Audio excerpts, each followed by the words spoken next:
अस्सलाम वालेकुम दोस्तों। आबिद इस्माइल एक बार फिर हाजिर है एक नए स्टॉक के साथ। STPL Siddiq sons tin plate limited. अच्छा, इसके एनालिसिस करने से पहले, टेक्निकल एनालिसिस करने से पहले हम थोड़ा सा कंपनी के बारे में देख लेते हैं। कंपनी का बिजनेस एज सच क्या है। बिजनेस का अगर देखें हम तो इनका बिजनेस, मेन बिजनेस जो है वो टिन प्लेट का है, जिसमें ये कैन और ये ड्रम वगैरह, पेंट्स के ड्रम, यहाँ मैं आपको बता देता हूँ। टिन प्लेट प्रोडक्ट में इनके ये है एप्लीकेशन, कोटिंग, फिनिशेस, पैकेजिंग का है। टिन प्लेट कॉइल है, टिन प्लेट शीट्स हैं, और कैनिंग में है। कैनिंग प्रोडक्ट लाइन है। एडिबल ऑयल जो होता है, लुब्रिकेंट ऑयल के जो केन्स होते हैं या ड्रम होते हैं, पैकेज्ड फूड केन्स होते हैं, और पेंट्स के जो ड्रम होते हैं, उनकी प्रोडक्शन जो है, मैन्युफैक्चरिंग ये करते हैं सिद्दीक सन्स। अच्छा, अब इसका अगर हम और थोड़ा देखें, इनके बिजनेस पे अगर और नजर डालें, ये तो इनका कोर बिजनेस ये है। बाकी इनके एसोसिएट जो इनके umbrella under the umbrella of Siddiq sons group समझ लें एक तरह से, तो ये सिद्दीक सन्स लिमिटेड, इसी के अम्ब्रेला के अंडर जो है सिद्दीक सन्स टिन प्लेट है, और ट्रिपल ट्री एसोसिएट्स है। ठीक है। सिद्दीक सन्स टिन प्लेट का तो आपको बता दिया, एक छोटा सा काम है, कोई इतना बड़ा वास्ट इसमें कोई प्रोडक्ट वगैरह नहीं है। तो सिर्फ एक हिसाब से ये शीट बनाते हैं और केन बनाते हैं। अब हम आते हैं ये ट्रिपल ट्री जो है एसोसिएट्स। ठीक है, इनके आप देख लें कुछ प्रॉपर्टी के हवाले से जो है इनके बिजनेसेस हैं। एक तो ये आ गया सिद्दीक सन्स टिन प्लेट, ये मैं आपको बता चुका हूँ, इसके बिजनेस प्रोडक्ट भी बता चुका हूँ। अच्छा, इनका कुछ ये उन्होंने एनर्जी में भी कुछ इन्वेस्टमेंट की है 2014 में। ठीक है, पावर सेक्टर में। तो ये मैं सब शॉर्ट शॉर्ट बता रहा हूँ, आप जाके उसमें देख सकते हैं। आप ट्रिपल ट्री एसोसिएट्स या सिद्दीक सन्स सर्च करेंगे तो आपको ये सब चीज़ें मिल जाएंगी। जो मैंने अपनी रिसर्च की वो थोड़ा सा मैं आपके साथ शेयर करना चाहूँगा before we do technical analysis. अच्छा, अब ये ट्रिपल ट्री एसोसिएट्स जो है, इनका काम जो है रियल एस्टेट का है, रियल एस्टेट कंस्ट्रक्शन इंडस्ट्री। और ये 2006 में एस्टेब्लिश हुई थी, और ट्रिपल ट्री एसोसिएट्स। अच्छा, बाकी इनके जो बाकी आप बता सकते हैं, देख सकते हैं इसमें ये रहा। इनके साथ एक ओशन मॉल जो है वो भी इन्हीं का ही है प्रोजेक्ट। जॉइंट वेंचर था between Siddiq sons and Yunus brothers. Yunus brother का नाम आपने सुना होगा, बहुत मशहूर है, जिनके ये लकी सीमेंट वगैरह है, गदून टेक्सटाइल है, बहुत सी इनके हैं, किया मोटर्स है, सैमसंग मोबाइल है। तो ये बहुत बड़ा ग्रुप है यूनुस ब्रदर। तो उनके साथ ये इन्होंने कोलैबोरेशन के साथ, जॉइंट वेंचर के साथ ये बनाया था। तो इनके कुछ प्रोजेक्ट हैं, वो आपके साथ थोड़ा सा शेयर करते। ये ओशन पॉइंट है, ये इनका एक प्रोजेक्ट है। ओशन मरीना, ये मेरे आई थिंक ग्वादर में है। हाँ, ये रहा लोकेशन इन ग्वादर, ये ग्वादर में है इनका। और ओशन शमसी, ये इनकी लोकेशन अपार्टमेंट मेन शहीद मिल रोड पर है। ये बहुत प्राइम लोकेशन है, इस पे इनका ये प्रोजेक्ट है। और बस अभी तो फिलहाल ये, बाकी आप डिटेल में आप इसको सर्च कर सकते हैं। असल में इसकी वजह ये है इसको बता एनालाइज करने की या शेयर करने की इसकी, कि कल इसका मैंने अपने ग्रुप में दिया था कि ये बिल्कुल 52 वीक के लो पे आ रहा था, और इसका जो कल का 52 वीक्स का लो है वो 8 रुपये 26 पैसे का लो है। और आई थिंक क्लोजिंग 8 रुपये 34 पैसे, वो जो एडजस्टमेंट होती है, प्राइस एडजस्टमेंट, उसके हिसाब से 8 रुपये 34 पैसे आई है। और मैंने अपने ग्रुप में भी कहा था कि ये keep watching, focus on STPL, क्योंकि लो पे आ रहा था। उसमें मैंने जो दिया था, बाइंग प्राइस दी थी, वो मैंने 8.35, आई थिंक 8.35 से लेके 7.80 85 ऐसे ही कुछ दिया था। वो मैं अभी एनालाइज करूंगा तो उसमें आपको बता भी दूंगा। तो ये एक समझे एक अच्छा स्टॉक। अच्छा, इसकी नीचे आने की वजह जो है, पहले हम चले इसको ये देख लें कि इसका ईयर एंड जून है। ठीक है, अभी जो इसका फाइनेंशियल रिजल्ट आया था वो मैं भी आपके साथ शेयर करूंगा। इसका फ्री फ्लोट जो है वो 30% है। मार्केट में जो शेयर जो है ट्रेड के लिए वो 30% है खाली। अच्छा, EPS अभी की जो देखें वो 0.88 आई है। बीच में इनकी अच्छी EPS आई थी, टॉप लाइन भी इंक्रीज हुई थी, 1.41 के इनकी जो है EPS आया था, लेकिन अभी 0.88 आई है। अब हम उसको देख लेंगे अभी इसके रिजल्ट को कि क्या मसला है इसमें, क्यों इतनी कम आई है। अच्छा, और पे आउट में बहुत कमज़ोर है। शुरू में तो अच्छा डिविडेंड देता रहा, 2006 से देखें तो 10% बोनस, 10% डिविडेंड, 15% डिविडेंड, 15%, 10%, 7.5%, 7.5%, ये तकरीबन 16 तक इसने दिया है। इसके बाद से 2018 में जो है फिर उन्होंने जो है 192% जो है ये प्रीमियम के साथ इन्होंने राइड भी दिए थे। तो अब उसकी यूटिलाइजेशन आई थिंक प्रॉपर्टी के हवाले से इन्होंने किया होगा। टिन प्लेट में तो मुझे ऐसा कोई इन्वेस्टमेंट नज़र नहीं आ रही कि इन्होंने मजीद की है। तो ये इन्होंने जिस तरह मैं आपको बता रहा हूँ, इन्होंने एनर्जी सेक्टर में इन्वेस्टमेंट की है और ये रियल इस्टेट के बिजनेस में है, तो उसमें कुछ उन्होंने इन्वेस्टमेंट की होगी होपफुली।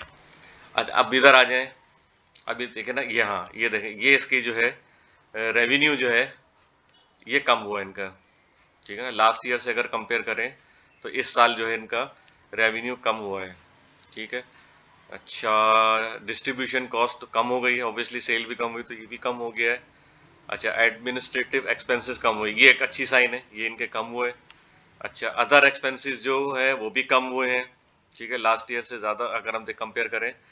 और फाइनेंशियल कॉस्ट ये बढ़ गई है, ये एक ज़रा जो है खतरे वाली बात है।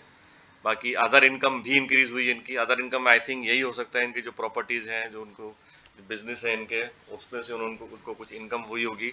तो ये अच्छी, इसमें हम अच्छा खासा इंक्रीज हमने विटनेस किया है, ठीक है। बाकी जो है बस ये जो आपकी 0.88 आई है, इसकी जो अर्निंग है वो इसी वजह से ही आई है, और एक फाइनेंशियल कॉस्ट है।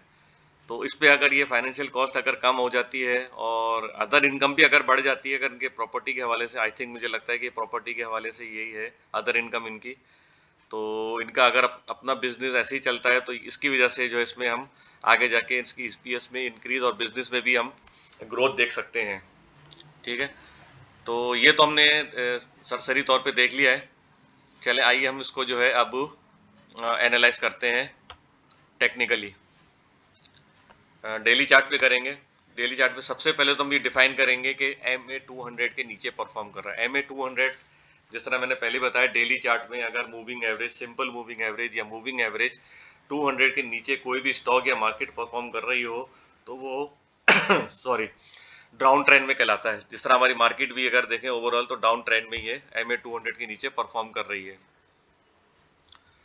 तो अभी हम इसको थोड़ा सा यहाँ पे इसका हम ट्रेंड लाइन, जिस तरह हम इसको सीख रहे हैं, तो यहाँ पे एक ये ट्रेंड लाइन हम मैक्सिमम ये वाले जो है 12 रुपये 90 या 13 रुपये के अराउंड जो था, इसका हम यहाँ पे ट्रेंड लाइन ये ले लेते हैं। ये मैक्सिमम अपसाइड है, इसका ब्रेकआउट मिलता है तो हम मजीद रैली बनते हुए देख सकते हैं। इस पहले तो हम ये ले लें रेजिस्टेंस जो स्ट्रॉन्ग, इस पर ट्रेंड लाइन रेजिस्टेंस जो है वो हमको यहाँ मिलता हुआ नज़र आ रहा है। ये एरिया है 10 रुपये 71 पैसे, यहाँ पर जो है ये कि मैं रेड लाइन लगा देता हूँ, ठीक है। ये एरिया जो है 10 रुपये 71 पैसे 72 पैसे 71 पैसे, ये कभी स्ट्रॉन्ग रेजिस्टेंस एरिया है इसका। यहाँ बल्कि हम यूं कर लेते हैं कि ये हम इसको हम ब्रेकआउट ट्रेजेक्ट्री कर लेते हैं, ठीक है। ये हमारी ब्रेकआउट ट्रेजेक्ट्री हो जाएगी। इसके ऊपर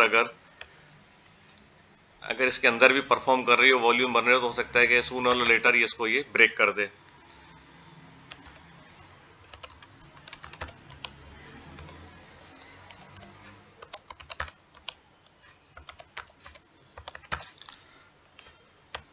हमारी एक आगे इसको भी चलो रेड कलर कर देते हैं ताकि ये आपको समझने में इजी हो जाए, ठीक है। ये अब इस वक्त हमारे पास ब्रेकआउट ट्रेजेक्ट्री है, एरिया ऑफ वैल्यू, ठीक है। कल भी मैंने अपने ग्रुप में कहा था कि ये 7:35 से लेके, क्योंकि वैसे तो 8:38 आ रहा था, तो 8:35 मैंने बोला क्योंकि 8:35 उस वक्त ट्रेड हो रहा था, तो मैंने कहा 8:35 में बाय कर लें। 8:38 जो है इसका सपोर्ट लेवल था एरिया ऑफ वैल्यू का। एरिया ऑफ वैल्यू बन रही थी 8.35 से लेके 8.38 से लेके 7.89, तो मैंने आई थिंक 7.89 या 7.85 ऐसे कुछ बोला था। तो बहरहाल ये एक एरिया ऑफ वैल्यू है। वैसे भी देखें तो आप ये काफ़ी लोअर साइड पर है, अपने 52 वीक्स के लो पर है। तो मेरे हिसाब से तो यहाँ पे बाय बनती है यहाँ पे, क्योंकि अगर इसका हम हाई भी देखें ओवरऑल, अभी जो देखें इसने जो हाई किया था ये रहा 23 रुपए के अराउंड, 22 रुपए 96 पैसे का हाई किया है। तो आपको ये तकरीबन बहुत नीचे मिल रहा है, 4 टाइम्स तकरीबन नीचे मिल रहा है ये शेयर, डबल से भी कम, डबल से भी आधा हो, आधे से भी आधा हो गया। तो यहाँ पे लेना इतना बड़ा रिस्क, तो देखिए ना हर चीज में रिस्क है, तो स्पेशली यहाँ पे लेना कोई इतना बड़ा रिस्क नहीं है। अगर आप लेते भी हैं, अब क्लोजिंग जो है 7.6 या नीचे आती तो फिर आप एग्जिट कर जाएं, ज्यादा इतना आपका लॉस नहीं होगा। देखिए हमेशा स्टॉप लॉस जो है आपको कम नुकसान देगा जब आप बहुत लोअर साइड पे लेंगे। तो मैं समझता हूँ हायर साइड पे लेने से अच्छा आदमी लोअर साइड पे लेके स्टॉप लॉस जो है वो ट्रेल करता हुआ अपनी सिक्योरिटी का जो पैसा प्रॉफिट है वो ऊपर करता जाए। तो मेरे हिसाब से तो ये बहुत अच्छा एरिया है बाय करने का। एरिया ऑफ वैल्यू देखें यहाँ पे काफी कंसिस्टेंटली ये नीचे ही आता रहा है, थोड़ा सा ही अपसाइड दिखाया, बेरिश फ्लैग बनाया है और इसके बाद से नीचे आया, और यही इसका इस वक्त जो है समझ लें पिवटल पॉइंट है 950। तो ये एक आपको इंडिकेशन देगा कि जब तक ये 950 के नीचे परफॉर्म कर रहा है तो ये लोअर साइड पे रहेगा। 950 से अगर इसकी ऊपर परफॉर्मेंस आएगी तो ये आपको वापस 11 रुपए, ये 11 रुपए 9 पैसे, 11 रुपए 10 पैसे ये आपको रिटेस्ट होता हुआ मिल सकता है। तो यहाँ से आपको गेन भी बहुत अच्छा मिल सकता है। फर्स्ट करें अगर आप 8 रुपए में भी लेते हैं, 8 और 3 क्या 3 रुपए का आपको इधर गेन मिल जाएगा, तो बहुत अच्छा है। इस तरह अगर मिल जाए आपको 1 महीने के अंदर भी मिल जाए या 2 महीने के अंदर मिल जाए तो बहुत अच्छा। 40%, 30%, 40% बहुत अच्छा मार्जिन है 2 महीने के अंदर। यहाँ बैंक जो है वो साल में आपको जो है 12% देती है, 12-13% जो भी है। तो अगर इसमें आपको इन्वेस्टमेंट मिल जाता है तो क्या बुरा है। तो मेरे हिसाब से तो इसमें शॉर्ट टर्म इन्वेस्टमेंट इसमें करनी चाहिए। और जिस तरह से मैंने आपके साथ शेयर भी किया, इसके बिजनेसेस वो एक्सपेंड हो रहे हैं, तो आने वाले दिनों में जाहिर सी बात है, वक्त हमेशा ऐसा नहीं रहता, अगर हालात अच्छे हुए प्रॉपर्टी फिर अगर बूम करती है तो जाहिर सी बात है इस पर भी बहुत पॉजिटिव इम्पैक्ट आएगा। आप टीपीएलपी की मिसाल ले लें, टीपीएल प्रॉपर्टीज, वो भी 5-6 रुपए का स्टॉक होता था, फिर 8 और 9 के दरमियान घूमता रहा, फिर इसके बाद देखें उसने जो मूवमेंट देखा है तो 60 रुपए तक गया था। हालांकि उनका कोर बिजनेस ही प्रॉपर्टी का है और कोई बिजनेस नहीं है टीपीएलपी का। तो इसको मेरे ख्याल से तो ये इसको एक्यूमुलेट करना चाहिए। और टेक्निकली और नीचे अगर हम सपोर्ट देख लें इसकी, चलें यहाँ पे हम सपोर्ट लाइन भी और बना लेते हैं, क्योंकि हम इस चीज़ को ट्रेंड लाइन को प्रैक्टिस कर रहे हैं। ठीक है, यहाँ से इसकी विग लेंगे हम,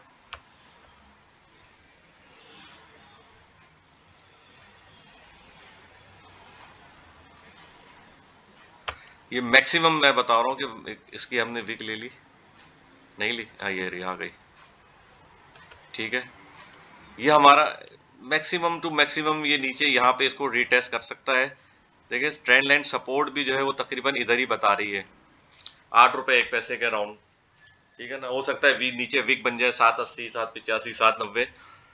तो चलें यहाँ पर इसको मैं एक और लाइन कर देता हूँ। खैर हमारे पास तो ये 7.89 पिविटल के हिसाब से आ रहा है, तो यहाँ पर मैं एक ये हॉरिजॉन्टल लाइन भी बना सकता हूँ, 8 रुपए के अराउंड, 8 रुपए 1 पैसा आ रहा है।